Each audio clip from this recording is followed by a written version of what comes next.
At mga kapuso, naririto po ako ngayon mismo sa Quirino Grandstand kung saan marami ng deboto ang matyagang nakapila pagpapakita ng masidhing pananampalataya sa itim na poong Nazareno.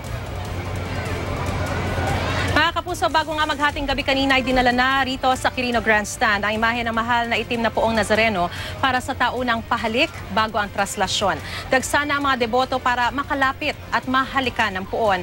Bitbit ang kanilang hiling at pasasalamat kay Jesucristo. Narito po ang aking ulat.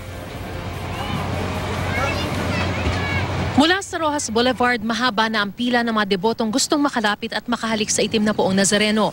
Dito namin nakilala si Jay Fajardo. Ang kanyang petisyon, gumaling ang anak na may cerebral palsy. Para sa anak lang po namin para gumaling na po siya para mapagsalita na po. Ang lolo naman ng bata may iniindang sakit sa baga. Marang umano po siya yung tumatay yung balahibo. Yun. Tumayo po yung balahibo niyo. Kasi second time ko pa lang po, ma'am. Oo, nakahalik ko po. Ayon sa mga namumuno sa seguridad ng itim na Nazareno, mas marami ang mga deboto ngayong taon. Karamihan dito na sa paligid ng Quirino Grandstand, nagpalipas na magdamag.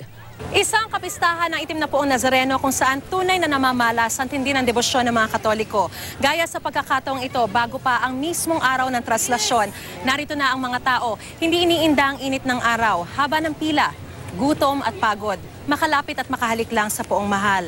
Paraan para makahiling at ibalik din ang pasasalamat sa mga pabor na naipagkaloob na sa kanila. Para sakripisyo namin to. Para gumanda yung buhay namin. Malaki pong tulong sa amin, katulad ng mga anak ko, napatapos po namin dahil sa tulong po ni Nazareno. Mas inagahan ang pagsisimula ng pahalik ngayong taon. Alas 7:30 kanina nang simulan ito, 30 minutos na mas maaga kaysa nakaschedule. Pero kaninang bandang alas 2 na madaling araw, nagkaroon na rin ng pahalik para sa mga taong may kapansanan at senior citizen. Pero itinigil ito ng bandang alas 3 na madaling araw dahil kailangan daw iset up ang lugar, pati na ang seguridad. Napaaga siya ng konti at mas madami yung tao ngayon na nakapila kasi nakaikot na yung pila hanggang Rojas Boulevard Pero ang ilang mga senior citizen nagrereklamo dahil hindi raw nabigyang prioridad ang kanilang pila. May mga nakasingit daw kasi sa kanila.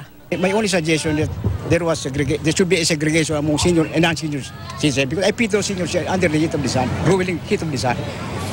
Unlike before, last year, we were always here every year.